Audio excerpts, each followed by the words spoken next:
មិនតបពីគេបានចាក់ចេញទៅខ្ញុំមានទេដែលនៅទ្រាំចាំឈឺចាំរហូត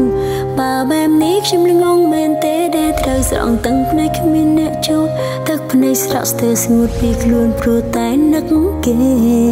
បេះដូងឆោតល្ងងលងស្មោះតែម្ខាងចាំមើលផ្លូវស្នេហ៍ពេលគេឃ្លាតឆ្ងាយទាំងចិត្តកាយស្ម័គ្រចាំមិនប្រែស្នេហ៍អ្នកផ្សេងទេព្រោះគិតថាគេនៅតែស្មងមិនទេក្តីស្នេហ៍ទៅអ្នកផ្សេងឡើយតែតាមពិតគេសំឡាប់ចិត្តស្នេហ៍ខ្ញុំហើយតើតែពេលនេះខ្ញុំបានដឹងថាគេបានក្បត់ខ្ញុំតាំងពីដំបូងក្បត់មិនខ្វល់ពីបេះដូងមួយស្មោះគេប៉ុណ្ណាស្មោះមិនប្រែស្មោះគិតថាមិនអាចស្នេហ៍អ្នកណាក្រៅពីគេព្រោះបេះដូងបានឲ្យទៅគេគ្មានចំណៃសល់ពីងថាស្នេហាមានន័យខ្លាំងម្ល៉េះសម្រាប់មនុស្សស្រីដែលស្មងលើខ្ញុំដាំចិត្តស្មងថែដោយទឹកភ្នែកទូស្លាប់មិនប្រែគ្រប់ពេលស្មងថែចិនតែស្មងទាំងដឹងថាគេអត់ចិត្តស្នេហ៍ហើយតែខំលងចិត្តថាគេនៅតែស្មោះស្នេហាឬខ្ញុំជាស្រីល្ងង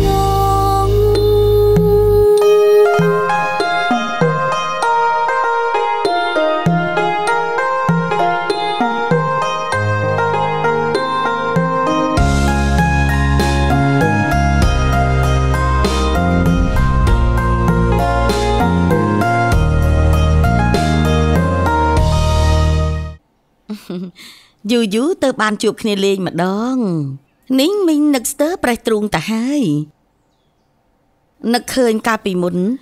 ក្មួយឈើរីហើយនឹងកូនពិសិដ្ឋឧស្សាហ៍មិនដើរគ្នាមកលេងមីងសឹងតែរាល់ថ្ងៃនឹកកាលនោះដល់ហើយកាលនោះគឺកាលពួកខ្ញុំនៅរៀនឥឡូវពួកខ្ញុំធំអស់ហើយបងពិសិដ្ឋក៏រវល់ខ្ញុំក៏រវល់ហើយទំនាក់ទំនងរបស់ពួកយើងក៏លែងដូចមុនអ្នកណាថាមិនដូចមុននោះណែក្មួយឈើរីមីងណាគ្រប់ត្រក្មួយ 100% កូនពិសិដ្ឋនេះឈួតតែមីងមិនឈួតទេព្រោះថាក្មួយឈើរីនិងកូនពិសិដ្ឋគឺស័ក្តិសមគ្នាគ្រប់លក្ខណៈនេះទាំងឋានៈវង្សត្រកូលហើយចំណេះវិជ្ជានិងរូបសម្បត្តិនេះក្រៅពីក្មួយឈើរីណាមីងមិនព្រមទទួលយកស្រីណាជាដាច់ខាតធ្វើជាកូនប្រសាអរគុណហើយអ្នកមីងនិយាយអញ្ចឹងចុះក្មេងស្រីនៅខាងក្រៅអំអញមិញនេះក្មួយកុំចាប់អារម្មណ៍អីណាមីងនេះសុំអះអាង 100% ថាកូនពិសិដ្ឋនិងក្មេងស្រីនោះគឺគ្មានទំនាក់ទំនងអីជាមួយគ្នាជាដាច់ខាតកូនពិសិដ្ឋនេះគេចិត្តល្អគេឃើញក្មេងស្រីនោះលំបាកទៅគេយកមកឲ្យនៅកំដរមីងពិសិដ្ឋនឹងក្មេងស្រីម្នាក់នោះណាគេគ្មានស្នេហាអីនោះទេក្មួយកុំអារម្មណ៍អីណាបានអ្នកប៊ីងអះអាងបែបនេះខ្ញុំដកដង្ហើមស្រួលបន្តិចហើយនិយាយអញ្ចឹងខ្ញុំមានបញ្ញាផ្ញើជូនអ្នកមីងហើយនឹងបងពិសិដ្ឋដែរ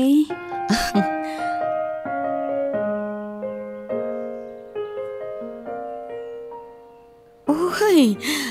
បញ្ញារបស់មីងគឺទឹកអប់ហ៎នេះប្រហែលជាក្អូបហើយថ្លៃទៀតហើយមើលទៅ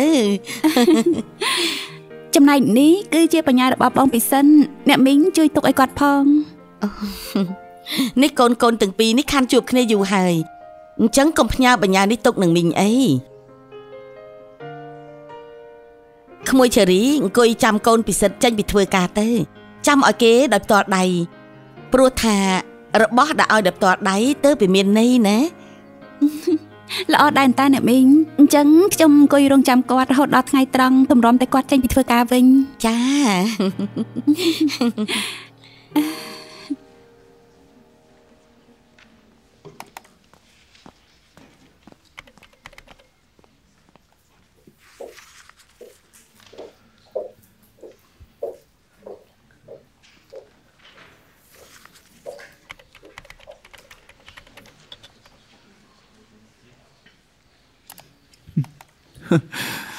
មួយរយៈនេះដូចជាចម្លែកណាស់ណ៎អង្គុយមើលតែនាឡិកាធ្វើដូចជាមនុស្សកំពុងមានស្នេហាថ្មថ្មីអញ្ចឹងបងមេឃ ជួយចិត្តតែបង្អាប់គ្នាឯងអត់មានជួយលាក់បាំងអីសោះអូចេញតម្រុយហើយពិសិដ្ឋមានស្នេហ៍មែនអត់រឿងនោះអត់ទាន់ហ៊ាននិយាយទេបងតែក៏ចង់បើកចិត្តទទួលអ្នកថ្មីដែរបងស្មានថាពិសិដ្ឋឯងត្រូវរើគ្នាជាមួយជេរីវិញហើយតាព្រោះថាឃើញខាងស្រីតាមសិនណាអត់ទេបងនិយាយអញ្ចឹងខ្ញុំដល់មកត្រឡប់ទៅផ្ទះវិញហើយខ្ញុំក៏ឆ្លៀតពេលដូចចង់ទិញអីវ៉ាន់ខ្លះផងអញ្ចឹងខ្ញុំរលាទៅសិនណាបងឡើងស្រួលបួលបាទបង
ឬក៏ថ្ងៃនេះអូនគ្មានសំណាងបានជួបបងទេនេះខំមកអង្គុយចាំមួយព្រឹកហើយណានៅតែមិនឃើញមកផ្ទះទៀតឬក៏បងដឹងថាអូនមកទីនេះ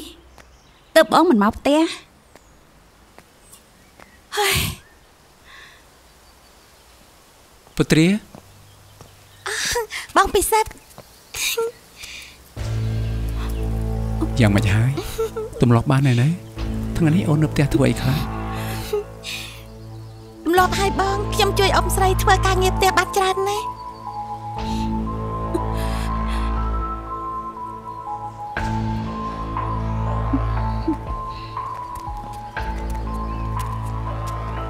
ឈេរីអូនមកនឹងធ្វើអីពួកយើងបានចប់គ្នាណាចប់គ្នានេះបងចង់ចាប់គឺចាប់បានទេមួយឆ្នាំនេះអូនអង្គុយគិតរាល់ថ្ងៃអូននៅតែមិនយល់ថាហេតុអីបានជាពួកយើងចាប់គ្នាងាយៗបែបនេះមកពីអូនអញ្ចឹងហើយបានពួកយើងនៅជាមួយគ្នាអត់កើតនេះមកពីបងគ្មានហេតុផលមុនតើ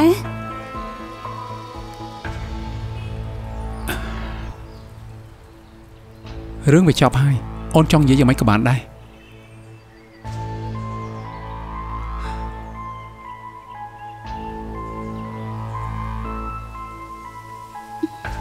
អូនមានបញ្ញាផ្ញើបង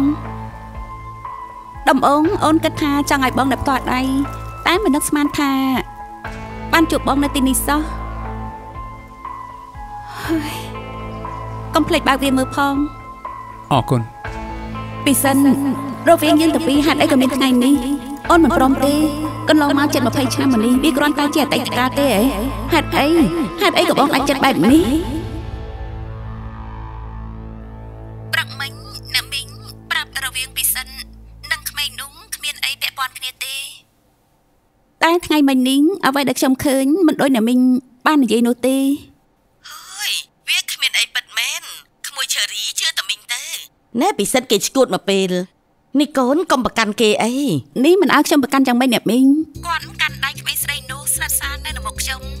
បានឃើញនៅផ្ទាល់ភ្នែកថែមទាំងប្រាប់បញ្ចប់ទំនាក់ទំនងរវាងខ្ញុំនិងគាត់នៅមុខស្រីនោះដោយគ្មានរឯងអីបន្ទិញអូយម៉ាក់សុំស្បត់ណាកូនកំហុសទាំងអស់នេះគឺដោយសារតែនាងក្មេងនោះគឺវាបានប្រើមាយាដាក់កូនពិសិដ្ឋតែបើបងពិសិដ្ឋមិនបើកដៃទេក្មេងស្រីនោះក៏ធ្វើអីមិនកើតដែរកូនឈើរីដឹងអត់ថាក្មេងម្នាក់នោះវាល្បិចប៉ុណ្ណាណែ ឃើញតែវាស្លូតអញ្ចឹងទេប៉ុន្តែកុំទុកចិត្តវាអីវាប៉ិននិយាយណាហើយវានេះបានផ្លុំតិចកូនពិសិដ្ឋរហូតនាងនឹងវាចរិតមិនល្អទេវាធ្វើមុខស្លូតមុខគេឯងតែជាមួយម៉ាក់ណាវាធ្វើបាបម៉ាក់នេះពេលដែលម៉ាក់នេះប្រើវាតិចតួចវាក៏ធ្វើជាកំហុកសម្លេងដាក់ម៉ាក់ហើយវានេះបើកភ្នែកកឡោតដាក់ម៉ាក់អើយម៉ាក់ខ្លាចខ្លាំងណាស់ចឹងហើយទៅម៉ាក់កាន់តែបន្ទាន់ចង់ឲ្យកូននឹងពិសិដ្ឋត្រូវគ្នាឆាប់ហ្នឹងណាឈឺរីម៉ាក់សុំវល់ណាកូនត្រូវតែជួយកូនពិសិដ្ឋផងកុំឲ្យកូនពិសិដ្ឋនេះគេធ្លាក់លិចលង់ក្នុងអន្ទាក់ស្រីអាក្រក់ម្នាក់នោះណាកូនហើយនេះដល់ម្លឹងផងឯអ្នកមីងនឹងហើយនេះមានតែលើសនឹងទៀតផងនេះពេលដែលវានៅជាមួយនឹងម៉ាក់ណាវាហៅម៉ាក់នេះសិតតែមីកចាស់ហើយវាថាពេលដែលវាបានរៀបការជាមួយនឹងពិសិដ្ឋវានឹងដេញម៉ាក់នេះចេញពីផ្ទះនេះឆាប់ទៀតផងណាកូនអ្នកមីងកុំបារម្ភខ្ញុំមិនបណ្ដោយឲ្យក្មេងនោះមកបោកបងពិសិដ្ឋបានទេទោះបីជាបងពិសិដ្ឋចង់ចាប់គ្នាជាមួយនឹងខ្ញុំក៏ដោយក៏គេគួរណាស់ដែររើសបានស្រីណាដែលល្អជាងនេះដែរចាត្រូវហើយណាកូនធ្វើអញ្ចឹងទៅត្រូវ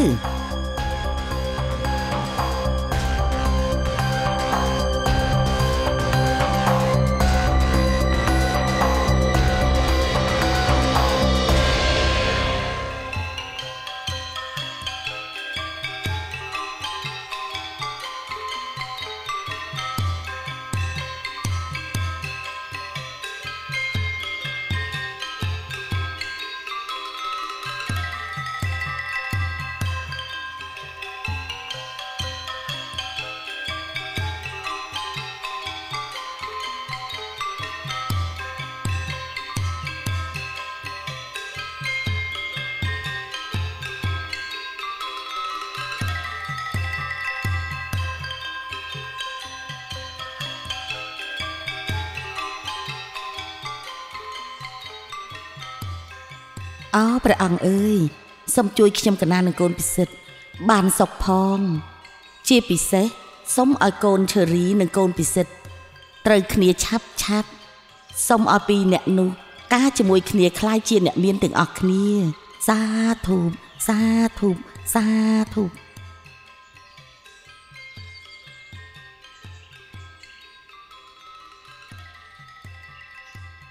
សម័យនេះទំនើបណាស់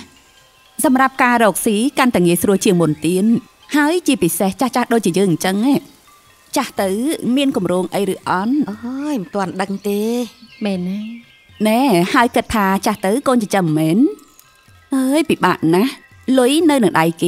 គេចង់ឲ្យយើងឲ្យចុះបើគេមិនឲ្យយើងមិនដាច់ពោះស្លាំមែនតាបងណែបងមានតែការរកស៊ីខ្លួនឯងទេទើបយើងមិនភ័យខ្លាចហើយមិនហត់ចិត្តទៀតនិយាយត្រូវយើងគ្រាន់តែមានលុយទិញភាគហ៊ុនណាបងលុយគឺចំណេញរាល់ខែឈឹបហ្មងអញ្ចឹងហ៎នឹងហើយបងអានឹងវាស្តៀងនឹងយើងយកលុយទៅចងការប្រាក់ឲ្យគេអញ្ចឹងគ្រាន់តែថាយើងនឹងទិញភាគហ៊ុននេះវាមានសុវត្ថិភាពជាងហើយអត់ភ័យខ្លាចទាំងអស់អូល្អណាស់នេះសូមជួយណែនាំផងមើលមែនហើយអូអ្នកបងឈរអើកអីអ្នកបងអញ្ចឹងចូលរួមស្ដាប់ដែរមកអ្នកបងខ្ញុំមានអ្វីល្អចែកគ្នាស្ដាប់លេងក៏បានណាអ្នកបងអញ្ជើញអ្នកបងជំរាបសួរអ្នកបងចាជំរាបសួរអ្នកបងបើចង់ស្ដាប់ក៏ចូលស្ដាប់មកខ្ញុំនេះមិនកំណាញ់ទេចង់បានចំណេញច្រើនដូចតែគ្នានឹងណាមិញនេះខ្ញុំឮថាចំណេញច្រើនជួនជាចៃដន្យអីខ្ញុំក៏ចង់បានលុយដែរអញ្ចឹងត្រូវធ្វើយ៉ាងម៉េចដើម្បីឲ្យបានលុយចំណេញច្រើនហ្នឹងអូយអ្នកបងដូចខ្ញុំនិយាយមិញអញ្ចឹងគឺអានឹងយើងគ្រាន់តែដាក់ការដើមទុនឧទាហរណ៍បើបងដាក់ប្រាក់$1000មកទិញភាគហ៊ុនណាមានន័យថាបងនឹងក្លាយជាម្ចាស់ភាគហ៊ុនហើយហើយគេនឹងផ្ដល់ចំណែកប្រាក់ចំណេញបងរាល់ខែអូយអ្នកបងហើយចំណេញច្រើនណាស់ជួនកាលអាចដល់ 50% នៃប្រាក់ដើមជើងផងអូច្រើនណាស់ល្អអញ្ចឹងបានន័យថាបើសិនជាខ្ញុំដាក់1000ខ្ញុំបានចំណេញវិញ500មែនទេចាអ្នកបងមែនហើយអ្នកបងខ្ញុំដាក់លុយរហូតហ្នឹងដាក់10000យ៉ាងហោចណាស់ក៏ចំណេញបានពាក់កណ្ដាលដែរអ្នកបងអូរឿងលុយភាគហ៊ុនហ្នឹង bà lên trứ sầm nàng lõ chùm đinh cọp cả đòn nè bong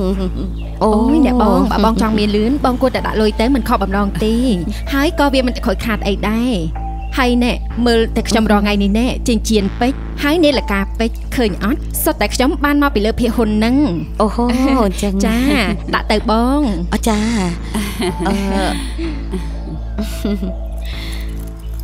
អ្នកខ្ញុំចង់ដាក់ដែរតែខ្ញុំដាក់100សិនណាព្រោះថាថ្មីថ្មោងអញ្ចឹងខ្ញុំខ្លាចខាតអូចាអូយដាក់តិចម្លេះអ្នកបងដាក់ឲ្យច្រើនជាងហ្នឹងតិចទៅបានអត់នឹងហើយចាំមើលពេលបានលុយចំណេញច្រើនប្រយ័ត្នអង្គុយស្ដាយថាដាក់តិចពេកណាអ្នកបងអូបានហើយប៉ុណ្ណឹងបានដែរប៉ុណ្ណឹងបង្ហាញថាគាត់ជាមនុស្សដែលឆ្លាតហ៊ានចាប់ឱកាសមានឈាមជ័រជាសហគ្រិនអ្នករកស៊ីពិតអរគុណហើយអូនមកបងហុចទូរស័ព្ទមកយកលេខខ្ញុំមួយទៅស្រួលតាក់ទងគ្នាអ្នកបងឲ្យមក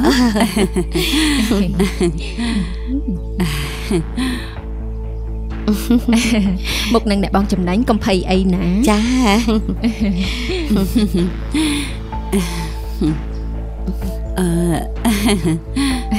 អ្នកបងនេះលេខទូរស័ព្ទខ្ញុំកុំភ្លេចខលមកខ្ញុំវិញផងណាបើមានការអីតាក់ទងមកខ្ញុំចាមិនអីទេអញ្ចឹងខ្ញុំលាសិនហើយណាចាអ្នកបងចាំជួបគ្នាលើក្រោយណា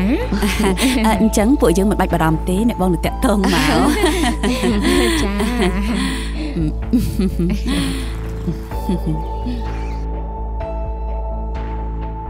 តែប៉ុណ្ណេះមិនខ្វះលុយចាយទេថាមិនត្រូវច្បាស់ជាសន្សំលុយបានគ្រប់ចូលទៅដណ្ដឹងឈើរីឲ្យពិសិដ្ឋមិនខាន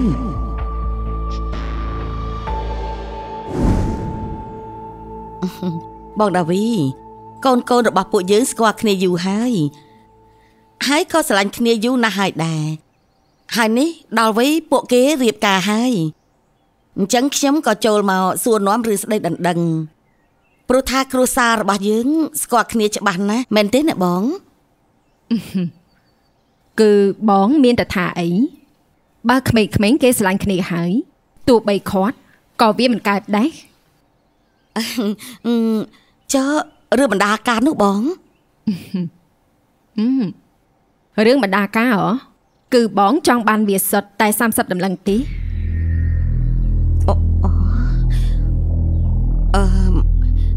នេះបងថាប្រមាណគឺ30តម្លឹងទីព្រោះឋាននេះជាមង្គលការកូនស្រីច្បងរបស់បងក៏មិនចង់ឲ្យបាក់មុខបាក់មាត់នឹងរឿងបណ្ដាការនោះទេហើយណាមួយត្រកូលខ្ញុំគឺជាត្រកូលអភិជនត្រកូលអ្នកចំនួនហាងពេជ្ររបស់បងគឺធំជាងគេនៅក្នុងភ្នំពេញនេះបើគ្មានបណ្ដាការធំដុំទីវាក៏មិនស័ក្តិសមនឹងមុខមាត់បុណ្យស័ក្តិឋានៈរបស់ខ្ញុំដែរមិនអញ្ចឹងអីប៉ុន្តែណាមីង30ដំឡឹងគឺច្រើនណាស់សម្រាប់គ្រួសារខ្ញុំណាមីងក៏ដឹងពីស្ថានភាពគ្រួសារខ្ញុំស្រាប់ហើយប្រហែលជាពួកខ្ញុំនេះគ្មានលទ្ធភាពដល់ទេខ្ញុំនេះណារៀបការកូនស្រីច្បងរបស់ខ្ញុំនេះជាលើកទី1ហើយម្យ៉ាងទៀតក៏មានអ្នកធំច្រើនណាស់ដែលគេជពាក់ចំណងដៃខ្ញុំហើយខ្ញុំនេះ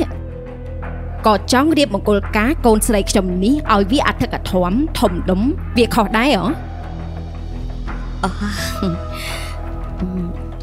តាមពិតទៅមាន30តម្លឹងមិនច្រើនណាស់ណាទេបងយ៉ាងច្រើនពួកយើងរងចាំពី3ឆ្នាំទៀតទៅតម្រាំតែបងសន្សំលុយបាន30តម្លឹងអត់ច្រើនចឹងសម្រាប់អូនទេតែវាច្រើនសម្រាប់គ្រួសារបងណាជេរីទោះជាយ៉ាងណាប៉ុន្តែគ្រួសាររបស់យើងសល់គេខ្លះដែរតើបងដាវីដូចបងដឹងហើយគ្រួសាររបស់ខ្ញុំជាអ្នកមានសម័យមុនអញ្ចឹងសុំខ្ញុំលក់គេអកខ្លះបានហើយម៉ាក់យ៉ាងមិនដែរពិសិដ្ឋមានអីចង់តវ៉ាម៉ាក់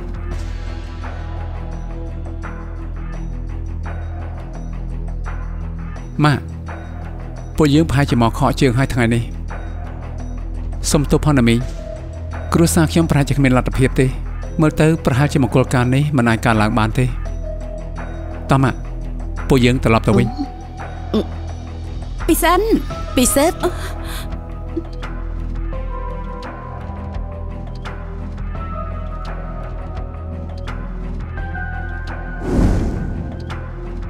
ទោះពិសិដ្ឋមិននិយាយថា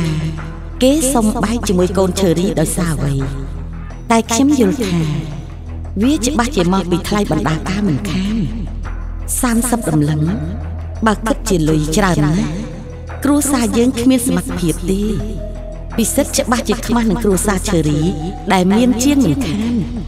នោះក៏បានន័យថាបើសិនជាខ្ញុំសន្សំលុយបានគ្រប់ចូលទៅដណ្ដឹងឈើរីនោះគ្រប់យ៉ាងច្បាស់ជាអាចដោះស្រាយបាន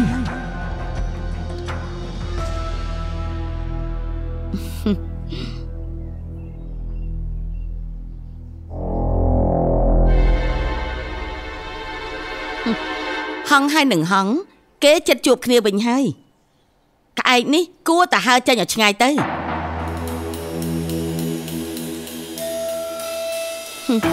កូនពិសិដ្ឋនិងឈើរីគេចិត្តបានរៀបការនឹងគ្នាហើយណែនាងពុត្រាយើងប្រាប់ឲ្យឯងនៅក្នុងករណីដែលឯងមិនដឹងឯងនេះគួរតែត្រៀមពាក្យជូនពរកូនយើងផងវើយ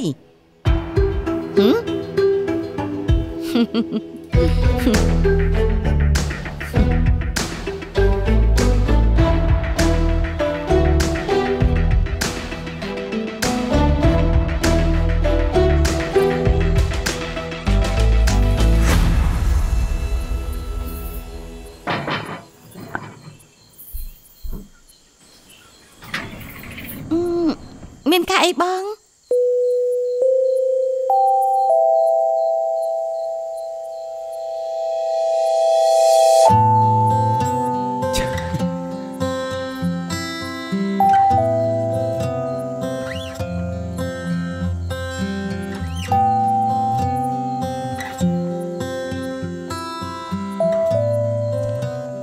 ស្វាគមន៍ពុត្រាមកដល់ភ្នំពេញ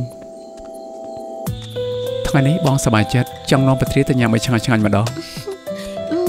កុំទៅកន្លែងណាស្អាតពេកខ្ញុំខ្លាចចូលចំណាំគេអត់ចោលហើយខ្មាស់គេដោះបងឯងទៀតកុំគិតច្រើនពេកអីបើចូលគេមិនចោលមិនចាំបាច់ចូលទេណាមួយពួកយើងមានតែសុំបាយគេញ៉ាំឯណាប្រយ័ត្នអ៊ំស្រីឃើញគាត់ខឹងណាមិនអីទេអូនកុំគិតច្រើនពេកមក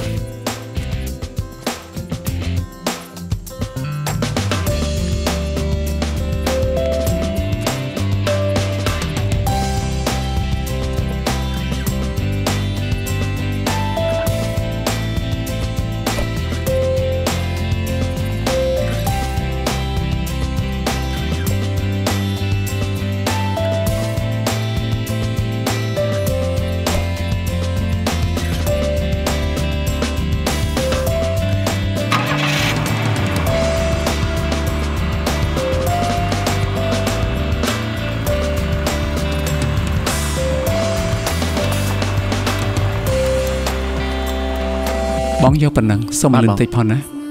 បាទ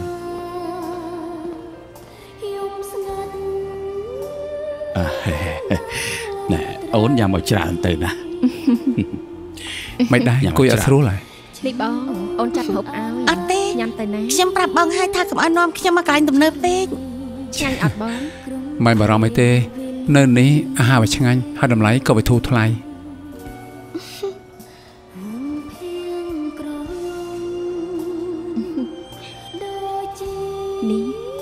មិនអីទេហើយអូនញ៉ាំដែរទៅឆ្ងាញ់អត់ឆ្ងាញ់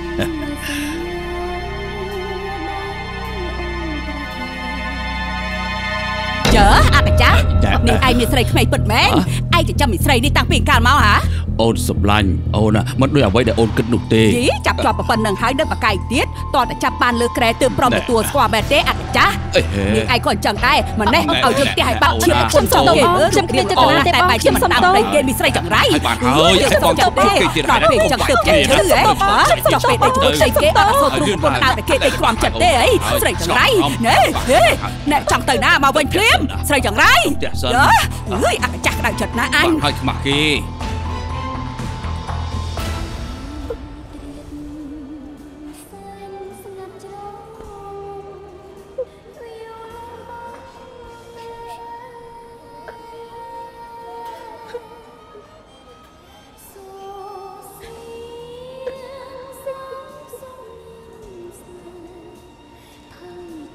ប្រដាំងស្រីក្រាំងឲ្យប្រពន្ធមកលោឡាល្អមុខណាស់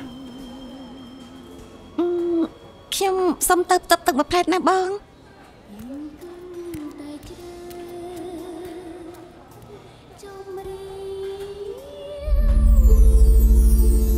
បងនារីអញច្រឡំមនុស្សហើយមិនច្រឡំទេបងឯងគឺបងនារីខ្ញុំពុត្រាណាបងពុត្រាណាខ្ញុំមិនដែលស្គាល់ឯងទេប៉ុន្តែខ្ញុំស្គាល់បងអញចង់យ៉ាងម៉េចចាមិនបានជាបងខ្លាចជាបែបហ្នឹងមកចេញទៅក្រៅទៅនិយាយគ្នាខាងក្រៅ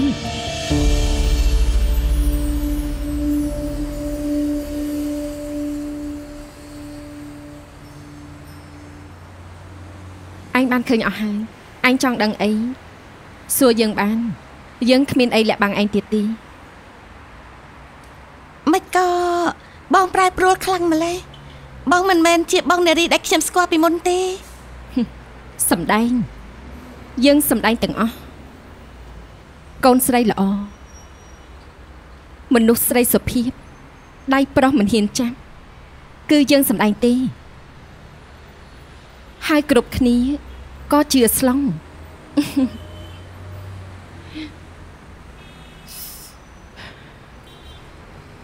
នៅភ្នំពេញនេះមានរឿងអីកើតឡើងចំពោះបងខ្លះទេប្រាប់ទៅប្រហែលជាឯងមិនជឿទេពុត្រាតាមពិតទៅយើងគ្មានការងារធ្វើជោគជ័យដោយដែលម៉ែយើងឃើញនោះទេនៅភ្នំពេញគឺយើងធ្វើជាប្រពន្ធចុងគេដើម្បីរស់កាលពីនៅរៀនលទ្ធផលសិក្សាឯស្រុករបស់យើងគឺគ្រាន់បើជាហេតុធ្វើឲ្យម្ដាយរបស់យើងរំពឹងលើយើងខ្ពស់ណាស់ប៉ុន្តែនៅពេលដែលយើងមករៀននៅភ្នំពេញស្អីក៏យើងតាមមិនទាន់គេដែរយើងមានអារម្មណ៍ថាខ្លួនយើងនេះវាល្ងងខ្លាំងណាស់គ្រប់យ៉ាងថ្មីប្លែកទាំងអស់យើងតាមមិនទាន់សម្រាប់ខ្លួនមិនបានតែសម្ពាធនិងក្តីសង្ឃឹមពីម៉ែគឺកាន់តែបន្ថែមឡើងម៉ែសង្ឃឹមថាកូនស្រីគាត់នឹងរៀនចប់មានការងារល្អធ្វើទាំងអស់នេះយើងធ្វើមិនបានទេតែយើងក៏មិនចង់បំផ្លាញក្តីសង្ឃឹមគាត់ដែរទើបយើងជ្រើសរើសធ្វើជាសម្ដែងធ្វើឲ្យគាត់សប្បាយចិត្តទោះជាបណ្ដោះអាសន្នក៏ដោយចុះ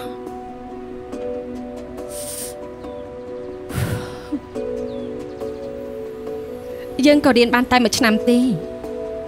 ឆ្នាំទី2យើងក៏ឈប់រៀនមានអ្នកណែនាំឲ្យយើងទៅពួកអ្នកមានព្រោះតែឃើញយើងស្អាតធ្វើដំបងគឺសប្បាយខ្លាំងណាស់តែយូរទៅគឺហត់មែនទែនប្រពន្ធគេតាមតន់គេទះគេតបយើងក៏មិនហ៊ានតដៃព្រោះយើងគឺវាខុសមែនយើងខុសទៅបំផ្លាញក្តីសុខគ្រួសារគេដើម្បីបានប្រាក់បន្តិចបន្តួចបងនារីឯងមិនចាំបាច់អាណិតយើងទេយើងដឹងថាឯងគិតអី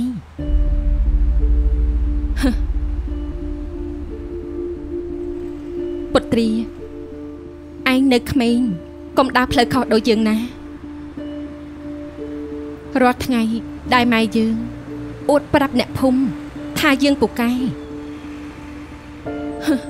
គឺគាត់មិនដែលដឹងផងថាកូនស្រីគាត់ឆ្លងកាត់អ្វីខ្លះនៅភ្នំពេញពុត្រាចាំពាក្យយើងណាមនុស្សស្រីយើងអ្វីដែលគួរមានដំបូងគឺតម្រេះចេះរកលុយខ្លួនឯងហាមល្ងងឲ្យសោះប៉ុន្តែបើយើងល្ងងគឺនៅមានជម្រើសមួយទៀតគឺរកប្តីដែលមានហើយឆ្លាតបើរកបានជីវិតនេះកើតមកមិនខាតទេ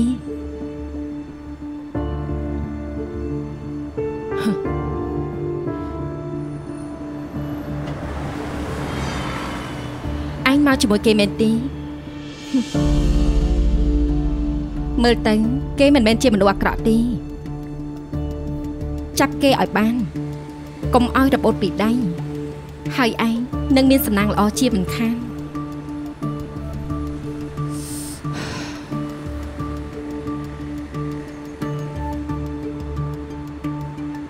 សំដីប្រពន្ធចង់ដូចយើងឯងមិនបាច់ជឿក៏បានដែរតែរឿងយប់នេះសូមឯងកុំយកប្រាប់ម្ដាយយើងអីនៅពេលដែលខ្ញុំរឹងមាំខ្ញុំនឹងប្រាប់គាត់ដោយខ្លួនឯង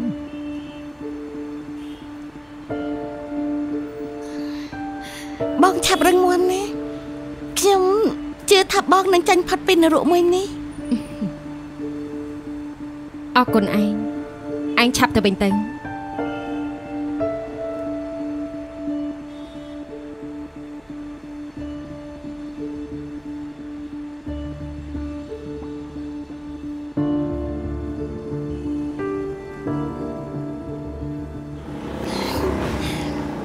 បងចាំយូរទេ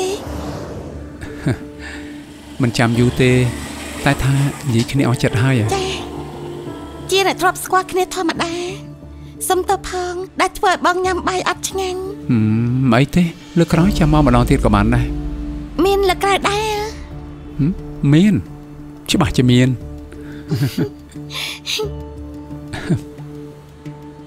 បងនារីប្រាប់ថាផ្លូវដែលងាយបំផុតសម្រាប់មនុស្សស្រីយើងគឺពឹងផ្អែកលើមនុស្សប្រុសកំហុសលើកមុនគឺមកពីខ្ញុំល្ងងមើលមនុស្សប្រុសខុសប៉ះចំមនុស្សអាក្រក់តែចុះបើលើកនេះផ្ទុយគ្នាវិញ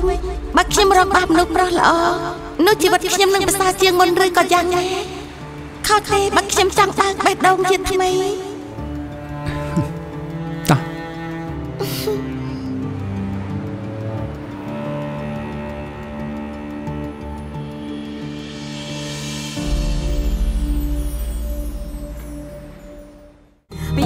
ស្នេហាមានន័យខ្លាំងម្ល៉េះសម្រាប់មនុស្សស្រីដែលស្មងដូចខ្ញុំដាំចិត្តស្មងតែដោយទឹកភ្នែកទោះស្លាប់មិនប្រាទៅនាំគ្នាមកពីណាទាំងពីរអ្នកហ្នឹងមនុស្សស្រីប្រុសពេលដែលមិនទាន់រៀបការនឹងគ្នាបើចេញទៅណាយប់ប្រលប់ជាមួយគ្នាអញ្ចឹងវាមិនល្អទេណាពួកយើងគ្រាន់តែចេញទៅក្រៅទៅញ៉ាំបាយតើម៉ាក់គិតច្រើនពេកហើយនេះគឺជាស្អីនៅមានថ្នាំទាំងអស់នេះទៀតអ្នកនាងចង់ធ្វើអីឲ្យយើងមើលបន្តិចមើលអត់ឲ្យមកទេឲ្យយើងមើលបន្តិចនេះឯងក្មួយឈេរីមានរកឃើញអីនៅក្នុងបន្ទប់ទេឃើញតែថ្នាំនឹងក្តាស់វាដណ្ដើមលេបចូលក្នុងពោះបាត់ហើយខ្ញុំឆ្ងល់ណាស់ថានោះជាស្អីហេតុអីក៏សំខាន់ដល់ថ្នាក់លេបចូលក្នុងពោះនាងនោះច្បាស់ជាគ្មានបំណងល្អទេមាននរណានៅខាងក្រៅទេកុំបាត់ទ្វារកុំចាក់សោខ្ញុំនៅខាងក្នុងនេះឲ្យស្វាងសិនទៅនាងស្រីល្អសម្បត្តិត្រឹមនាងនេះកុំមកគិតចង់តោងកូនប្រុសយើងដេកសម័យទៅពិសេសជួយផងកូនពិសេស